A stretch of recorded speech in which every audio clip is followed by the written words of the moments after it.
Good morning, Oklahoma.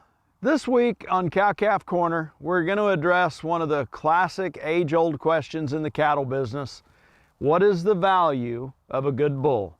This is a question that's been around forever, or at least as long as we've been breeding cattle with the notion of trying to make the next generation better. It is a very important question. It is a timeless and classic question. And it is a question that this time of year, with many bulls on the market going into the breeding season, as we're planning ahead, we ask the question quite a bit. So what's the answer? Well, I remember about 40 years ago as a college student here at OSU, a professor telling me a good bull's worth the value of about 5 calves that he sires. That's a good answer. It's a good rule of thumb to follow, and it's an answer that actually can lead to even more questions as we think about it a little bit deeper. First couple questions it leads to: when are we going to market the calves out of this bull we're looking at? And what's going to be those calves' value at the point that we actually send them to market? So in looking at the USDA market report this week, we see that about a 500-pound steer calf is worth approximately $2 a pound. If we are looking at their value at $1,000 a head, 5 of those calves at $1,000 means a $5,000 investment in genetics is what we should make if we intend to be marketing our steer calves as wean calves in the future. If we take a look at yearlings, we see that an 875-pound yearling is worth about $1.57 a pound. Those cattle are worth a little over $1,300 a piece. We do the math on that.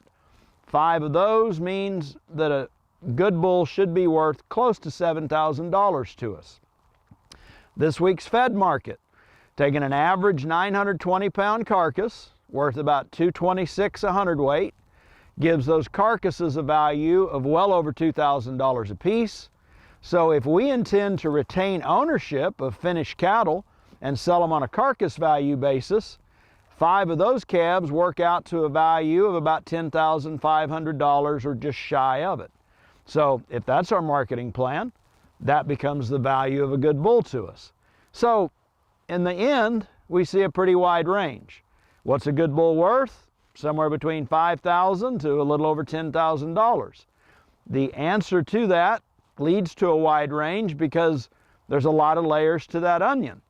Some of the things that's informative about as we think about when we're going to market those calves is that the longer we're going to own the offspring out of a bull, the greater opportunity we have to capture the value of our investment in genetics. The retained ownership through finishing means we could pay more for a bull than if we're selling all the calves at weaning. As I said, it gets to be a complicated answer, and we haven't yet even taken into consideration the value of heifers that we're going to retain and let become cows if we intend to use a bull as a rotational sire. In those cases, we're going to reap the dividends of good genetics in the cow herd for 10, 12 years down the road. So we'll get into that a little deeper next week. As we conclude this week, final thought as we think about ownership cost of a bull, at an investment of price points of $3,000, $6,000, $9,000, and $12,000 investment in that bull, you see on a per cow basis, if we assume a bull covers about a dozen cows as a yearling, 25 as a 2-year-old, has 4 more seasons of service at about 30 cows a year, that bull cost us somewhere between $19 and a little over $76 per cow that he services over an expected 6 years in service. Now those numbers change if we're going to use the bull 2 breeding seasons a year. If we've got fall and spring calvers, those numbers can change if the bull services more cows than that or fewer cows or doesn't last that long. Bottom line of this chart, we're actually taking a look at what the bull cost us annually, and at those same investment points, it's somewhere between $500 a year versus $2,000 a year if we're paying $12,000 for a bull. So I hope this helps in answering that age-old question. We'll dig into this topic a little deeper and look specifically at maybe where we ought to apply selection pressure as we invest in those genetics in some cow-calf corners we got coming up. Thanks for joining us this week.